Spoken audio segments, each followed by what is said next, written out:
সবার কি এমন হয় যে মাঝে মাঝে মাছ, মাংস, পোলাও, রোস্ট এগুলো খেতে খেতে আর ভালো লাগে না, একটু অন্যরকম কিছু ট্রাই করতে ইচ্ছে করে। হ্যালো এভরিওয়ান, সবাই কেমন আছেন? আশা করি সবাই ভালো আছেন। আলহামদুলিল্লাহ আমিও ভালো আছি। জানি না এভাবে কে কে রান্না করে খান, তবে আজকে আমার ইচ্ছে করছিল যে এরকম করে ভ্যারাইটির সবকিছু আইটেম একসাথে করে শুটকি দিয়ে রান্না করতে। দুই রকমের শাক বাসায় আনা হয়েছে, কলমির শাক আর একটা হচ্ছে কুমড়োর শাক। সেখান থেকে কিছু কিছু শাক কেটে নিছি আর কয়েকটা শিম বাসায় ছিল, সেই শিমগুলো কেটে নিছি আর সাথে কিছু আলু। সবগুলা আইটেমকে একসাথে করে আজকে স্যাপা শুটকি দিয়ে রান্না করব। তো স্যাপা শুটকিগুলো আমি ভালো করে ধুয়ে নিছি আর সবজিগুলোকে কেটে দিয়ে পরিষ্কার করে নিছি। এখন এগুলাকে রান্না করার পালা। প্রথমে আমি পেঁয়াজগুলোকে ভালো করে ভেজে নিছি, পেঁয়াজের সাথে শুটকিগুলোকে দিয়ে দিছি। শুটকি আর পেঁয়াজে কিছুক্ষণ ভালো করে ভেজে নিব। শুটকিটা যখন পেঁয়াজের সাথে এভাবে ভাজা হয় তেলের মধ্যে, কি সুন্দর একটা গ্রান বের হয়, কিন্তু এই গ্রানটাতে তরকারিটা অনেক মজা হয়। আমি এক এক করে এখানে বাকি মশলাগুলো দিয়ে দিব।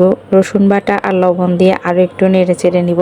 অনেকদিন থেকে শুটকির এরকম একটা রান্না খেতে ইচ্ছে করছিল। শুটকি এনে রাখছি অনেকদিন হয়েছে, কিন্তু একটা থাকলে আরেকটা থাকে না। তো আজকে মোটামুটি সবজি রান্না করার মতো 2-3 আইটেম হয়ে গেছে, সেজন্য ভাবলাম যে আজকে রান্না করে ফেলি। শুটকিটাকে ভালো করে পেঁয়াজের সাথে মশলার সাথে ভালো করে কষানোর পরে বাকি মশলাগুলো আমি দিয়ে নিচ্ছি। এখানে হলুদের গুঁড়া, মরিচের গুঁড়া আর কোনো মশলা এখানে দিব না, মাংসের মশলা বা অন্য কোনো মশলা, যেহেতু এটা শুটকির তরকারি। শুটকির তরকারিতে আসলে এত মশলা দিলে ভালো লাগে না। আমি আজকে একটু ঝাল ঝাল করে রান্না করব, ঝালের পরিমাণটা একটু বেশি দিছি। মশলাগুলো দিয়ে আর সাথে একটু পানি দিয়ে ভালো করে কষায় নিছি অনেকক্ষণ ধরে, যাতে করে শুটকিটা ভালো করে হয়ে যায়। তারপরে হওয়ার পরে আমি এখানে সিম আর আলুটা আগে দিয়ে দিব, কারণ সিম আর আলুটা হতে একটু দেরি হবে, সেজন্য আগে এগুলাকে একটু ভালো করে কষায় নিব। কষায় নেওয়ার পরে তারপর আমি শাক দিব এখানে। তো আমার এখানে শিম আর আলুটা কষানো হয়ে গেছে, এখন একটু জল দিয়ে আরো কিছুক্ষণ এটাকে রান্না করে নিব। আলু আর শিমটা হয়ে গেলে তারপরে আমি এখানে শাকটা দিব, কারণ শাকটা হতে তো বেশি সময় লাগবে না।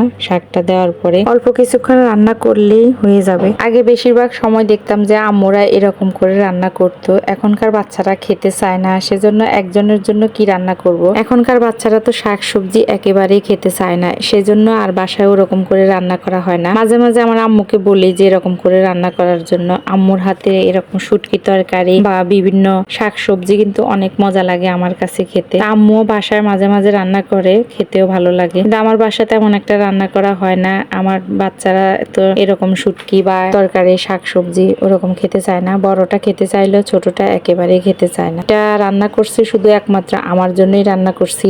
দেখা গেছে বড় ছেলেও খাইছে, মজা লাগছে ওর কাছে। অল্প একটু করে রান্না করছি, দেখতে কতটুকু লাগতেছে জানি না, তবে বেশি একটা না, অল্প করে রান্না করছি। তো কথা বলতে বলতে আমার রান্নাটা কিন্তু একেবারে শেষ পর্যায়ে। এখন আমি নামিয়ে ফেলবো। এখানে কিন্তু আর কিছুই করা লাগবে না, ঝোলটা কমে গেলে নামিয়ে ফেলবো, মাখো মাখো করে ঝোল রাখবো। তো আজকের মতো বিদায় নিচ্ছি, সবাই ভালো থাকবেন, সুস্থ থাকবেন, আল্লাহ হাফেজ।